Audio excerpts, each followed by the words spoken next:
Eli is a 3-year-old little boy with severe autism. Everywhere. Good job. He couldn't talk, he couldn't cope. In fact, he spent much of his time just spinning in circles until therapy changed his life. Oh, good one, man. When I walked through these doors and he turned around and he called me Grandma.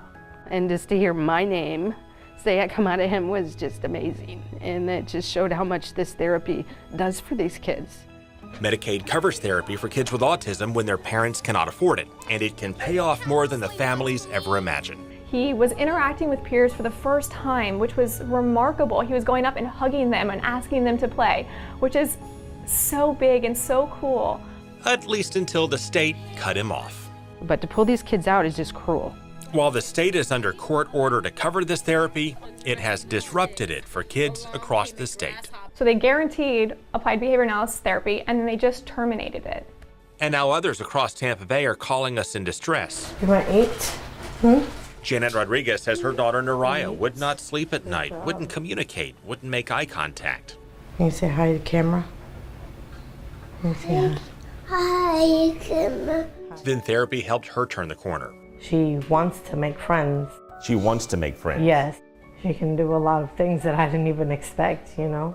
But since the state suspended her care, Janet says she's losing it.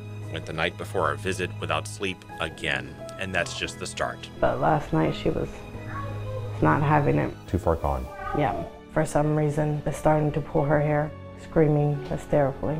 Now she's showing signs of like anger that I never thought she would be showing.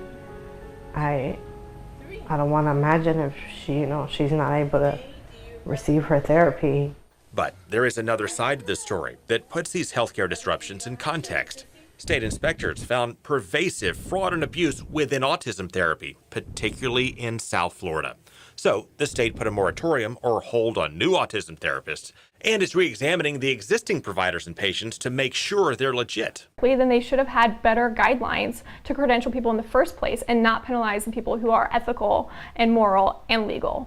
Adrienne Smith, who runs a clinic in Largo, wants the state to get rid of the bad seeds. But she says good clinics and good kids like Eli and Naraya are paying for it because of how the state is doing it. A new state contractor is approving treatment, and it made all remaining authorizations expire on the same day, June 26th. They're going through each individual plan to reauthorize, which is great. I think that's really important, but you can't do everybody on the same day and expect there not to be a lag in services. Florida's Agency for Healthcare Administration sent us a statement noting that it has not cut funding or coverage and that autism therapy is still available. And it wants people who cannot get service to call its helpline or file a complaint. Stacy said she did that and was still waiting when we met. Before this mess, he was actually teaching himself how to read. This is not Eli's therapy. Oh, good one. Stacy just brought him here to the clinic for a brief visit during our interview. 10 little ladybugs. And they say he is already losing ground. 1, 2. He's losing the ability to communicate with us and play with us, and he's withdrawing again. If we want to have functioning children grow up and be able to take over for us when we get old and die, this is not the way to do it.